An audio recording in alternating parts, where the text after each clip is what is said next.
નમસ્કાર દર્શક મિત્રો, કનેક્ટ ગુજરાતના સીજે એક્સપ્રેસ ન્યૂઝમાં હું આકાંક્ષા આપ સૌનું સ્વાગત કરું છું। નજર કરીએ દેશ, દુનિયા અને રાજ્યની તમામ ખબરો પર।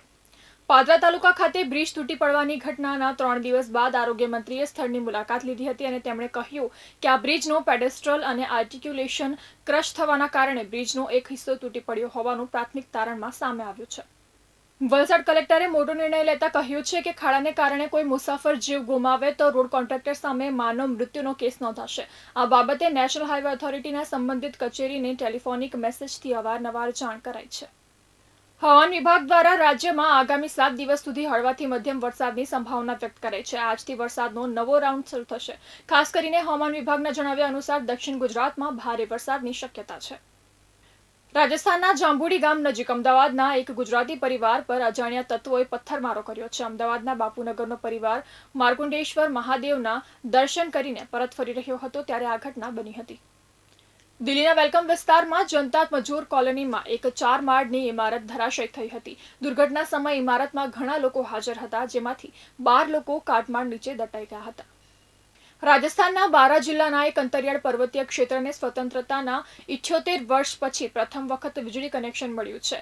અધિકારીઓએ જણાવ્યું હતું કે સહરિયા જનજાતિના લગભગ 200 લોકોની વીજળી માટેની લાંબી રાહ અંતે 30 જૂને પૂર્ણ થઈ હતી।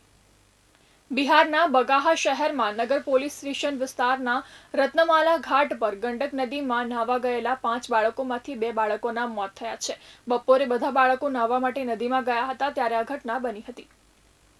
ચિરાગ પાસવાનને જાનથી મારી નાખવાની ધમકી આપવામાં આવી છે। આ મામલે પ્રવક્તા રાજેશ ભટ્ટ દ્વારા સાયબર પોલીસ સ્ટેશનમાં એફઆઈઆર નોંધાવવામાં આવી છે, જેની તપાસ માટે હાલમાં પોલીસ દોડતી થઈ ગઈ છે। મધ્યપ્રદેશમાં વરસાદ હવે આફત બની ગયો છે। મંડલામાં પૂરને કારણે અત્યાર સુધીમાં 7 લોકોના મોત થયા છે। શુક્રવારે જિલ્લાઓમાં પૂર જેવી સ્થિતિ સર્જાઈ હતી। આજે પણ તમામ જિલ્લાઓમાં હળવાથી ભારે વરસાદનું એલર્ટ આપવામાં આવ્યું છે।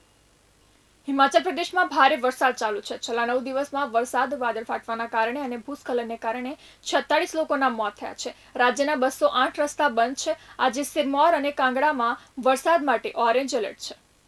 અમેરિકાના રાષ્ટ્રપતિ ડોનાલ્ડ ટ્રમ્પે કેનેડાથી આવતા માલ પર 35% ટેરિફ લાદવાનો નિર્ણય લીધો છે। ટ્રમ્પે ગુરુવારે કેનેડાના વડાપ્રધાન માર્ક કાર્નેને પત્ર મોકલીને આ જાહેરાત કરી હતી। પાકિસ્તાનની સેના વિરુદ્ધ બલુચ બળવાખોર જૂથ બલુચિસ્તાન લિબરેશન ફ્રન્ટે ઓપરેશન હાથ ધર્યું હતું, જેમાં તેણે પાકિસ્તાની સેનાના 70 ઠેકાણાઓ પર હુમલા કર્યા હતા, જેમાં ઓછામાં ઓછું 50 સૈનિકો માર્યા ગયા છે અને 51થી વધુ ગંભીર રીતે ઘાયલ થયા છે।